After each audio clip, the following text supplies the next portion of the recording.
The first sentence, Ryan, and cue the Bruce Springsteen music in the background. I grew up the son of a factory worker 2 miles from ESPN's campus and only ever dreamed of making a living as a sports writer. 37 years ago, the Hartford Courant gave me my first byline, and I never stopped chasing the thrill of it all. The craft transformed my life, but I've decided to retire from ESPN and the news industry. I understand the commitment required in my role, and it's an investment that I'm no longer driven to make. Time isn't in endless supply, and I want to spend mine in ways that are more personally meaningful. I leave with overwhelming gratitude for countless mentors and colleagues, subjects and stories, readers and viewers. No one has benefited more from me. I was doing a good job in the dramatic reading, Ryan, and then I just stumble.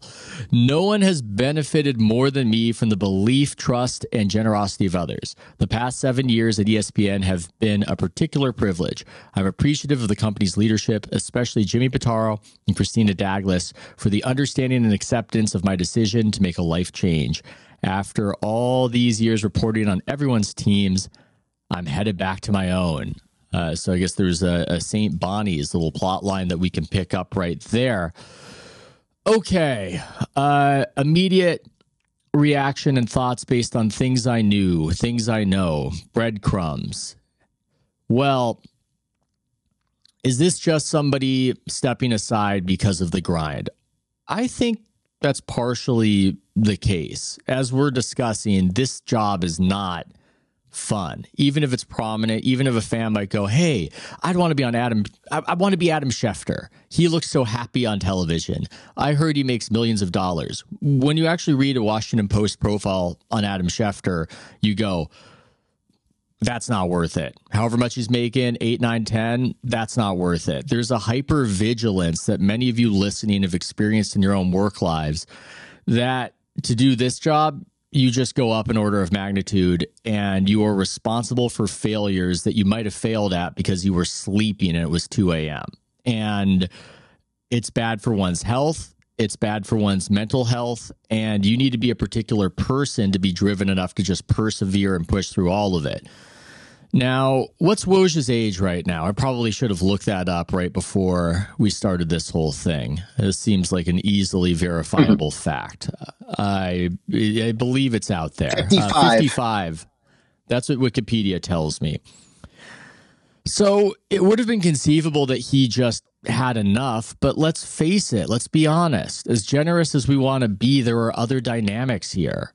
Were things copacetic right now with him and ESPN?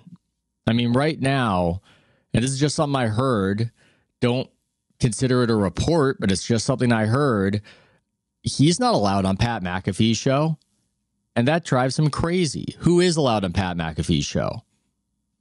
Shams Charania, his rival, his younger rival at his shop, where he had immense power because of his relationship with ESPN CEO Jimmy Pitaro, who was at Yahoo and effectively came over with Woj, was his rabbi in that way.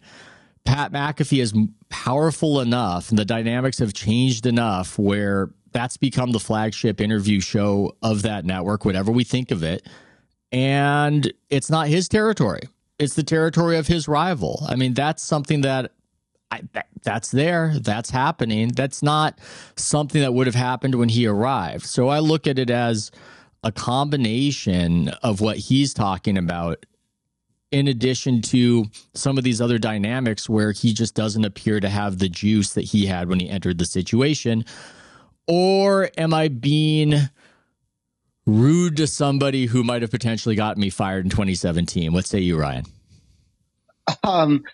Here's the thing. Everybody has different experiences with different people. And in my limited interactions with Woj, he's always been very warm and gracious, and supportive. So, by the way, me as well. Incidentally enough, but yes, continue.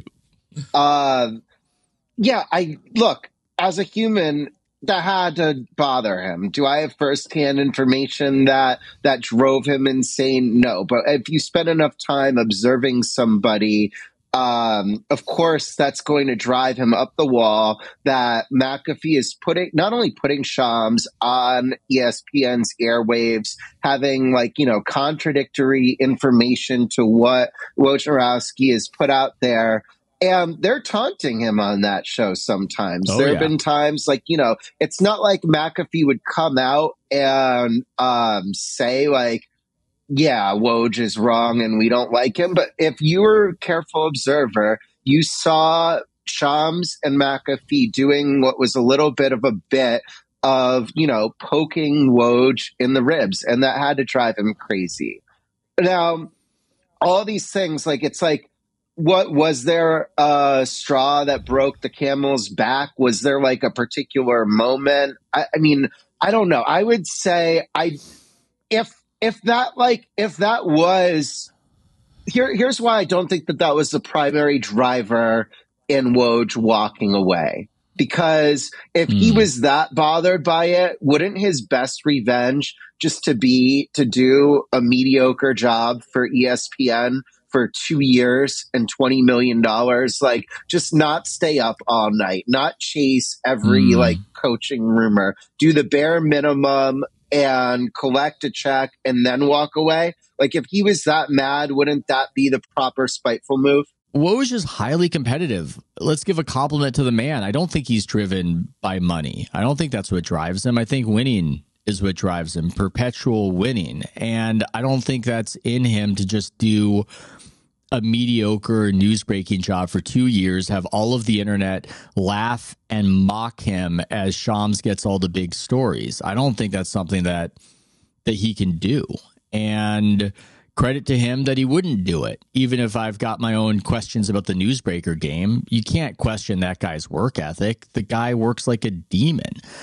Now, the taunting thing I do think is a layer and a level that I didn't even mention, and some people might not know. There was a lot of Shams Charania victory lapping over this crazy summertime story on Dan Hurley, coach of UConn, coming to the Lakers potentially as the top target. Woj questioned a lot of the Shams reporting about JJ Redick being the guy.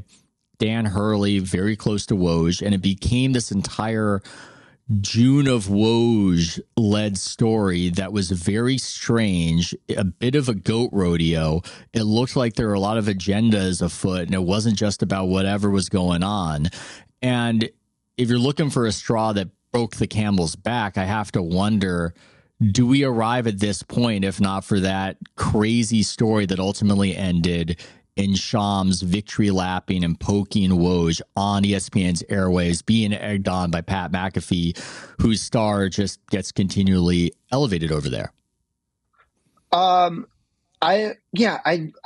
like I said, I feel like maybe there's going to be a pie chart, and probably 85% of it is that he wants to spend more time being present in the world and less time chasing these stories. So